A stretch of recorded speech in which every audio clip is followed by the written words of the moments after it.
With the all-new Corolla, Toyota wanted to build a car that you want to buy as opposed to a car that you'll buy just for practical reasons. This one's the eco version. Did they pull it off? Let's find out.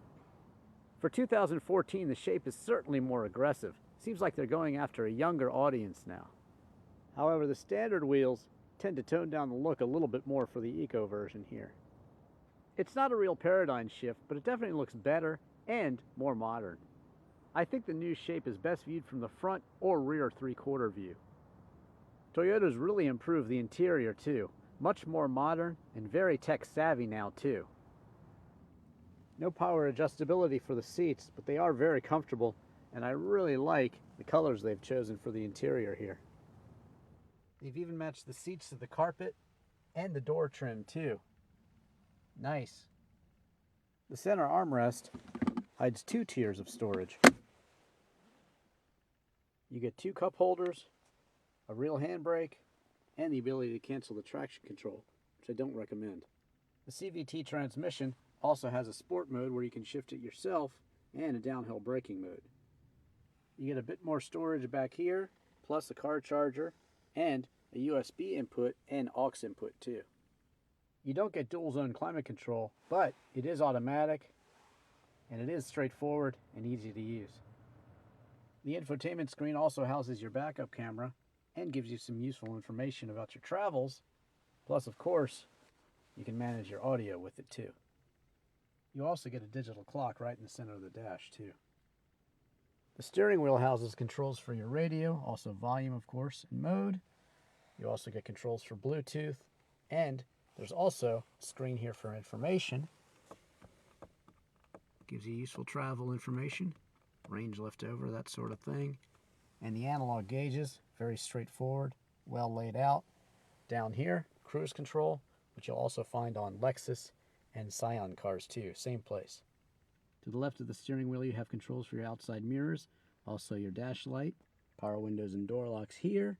On here, you get a cup holder and a bit more storage too. Overall, it's a very well designed and very nice looking, modern, tech-savvy interior. Out back, you get 2 cup holders right in the center here, plus some more storage in the door, and seating for 3 across. You also get 5.1 more inches of legroom back here. Pop the trunk and you'll find plenty of storage. It's very large. Of course, you can fold the rear seats down for even more room. Powering the Eco Corolla is a 1.8-liter Valvematic 4-cylinder, which produces 140 horsepower. That's good for a 0 to 60 time of 9.8 seconds. Fuel economy is rated at 30 miles per gallon in the city and 42 miles per gallon on the highway. You can expect 35 miles per gallon overall.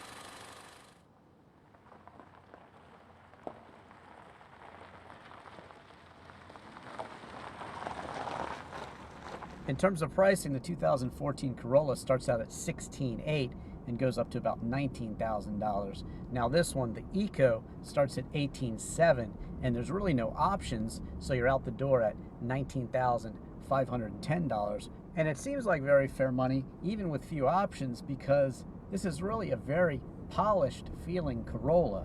They've really done a good job of upgrading the materials. You don't get the feeling that it's an entry-level car, and that's what's most important. Now the Corolla LE Eco has a lot in common with the other models of the new Corolla, and those things have to do with better technology. Every single Corolla comes standard with USB, Bluetooth, and also voice recognition. So that's a great thing. You also get a bigger car.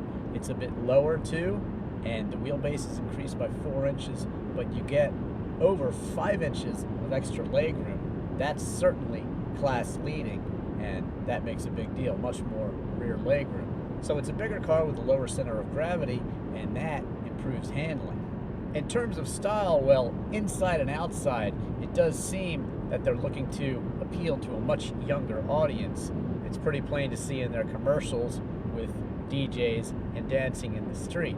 And it does have a cool, hip look to it.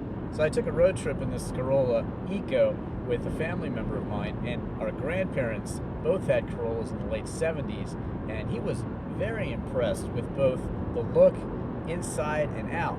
He was very impressed with the technology. He was like, this is a Corolla, and I think that's the whole point. Toyota has done a very good job of really making sure that the Corolla stays with the current trends, and that means providing great technology, and also, in this day and age, a nice look to set it apart from the competition. The Eco version, to me, is really the one to go after in terms of the Corolla line, because the Sport version is only maybe a half a second quicker to 60, and because you don't really sacrifice that much. With a continuously variable transmission, it'll adapt to your driving style, and if you really want to push it, you can push it. You're also averaging 7 miles per gallon more than the other Corollas, and that to me is the most important thing. In terms of safety, every Corolla comes with 8 airbags, and you also get traction control as well. Well, you'll want to go for the S version if you're truly concerned with handling, but any of the Corollas are really going to give you solid, predictable handling. Certainly not a true sports sedan feeling with front-wheel drive, but more than adequate. So you're setting up to turn in, and the transmission responds. Most of the time you're just kind of loafing along in eco mode, and it's not very lively. But when it comes to entering and exiting highways, when you really want the speed, well, it's actually surprisingly punchy thanks to the CVT transmission. And here we have the night look of the Corolla, and I like it. It's a nice mix of light blue and the contrast of the dark behind it, and everything really pops, and I like that. It's a good look. Now the CVT transmission, that's continuously variable transmission, has come a long way. My first experience with it was in an Audi TT from the early 2000s, and that one was very problematic, required a lot of maintenance, but they've come a long way, and the one here in the Corolla and the Corolla Eco really just improves gas mileage in a way that you can't do with a manual transmission. It also improves performance in a way that you can't do with a manual transmission. So basically, we're getting to an era where the computers actually perform better than humans do. So in my opinion, certainly in a car like the Toyota Corolla, I don't see any need to shift it yourself, especially when you're sacrificing 7 miles per gallon. And that's the case in many cars with CVT transmissions. Now, purists are going to go crazy and say, oh, you got to shift it yourself. And I do agree in some cases. If you're in a sports car, perhaps a vintage sports car, like my vintage Porsche 911, then yeah, I think shifting it yourself is definitely the way to go. But in this day and age, really, the car does it better than you, and in most cases, you should just let it do it. The CVT in the Corolla here will simulate a 7-speed automatic. It'll change gears, and it'll also downshift and blip the throttle. It doesn't really do that, but it simulates it. So it's just an incredibly smart transmission, and it works very well here in the Corolla, giving you 7 miles per gallon extra in any car equipped with it. Very impressive technology. So in the end, I'm definitely impressed with the Toyota Corolla overall, and definitely the LE Eco version. I think it offers everything you want from a compact sedan: great fuel economy, great technology, and also a great look too, both inside and out. I'm Drivin Ivan Katz.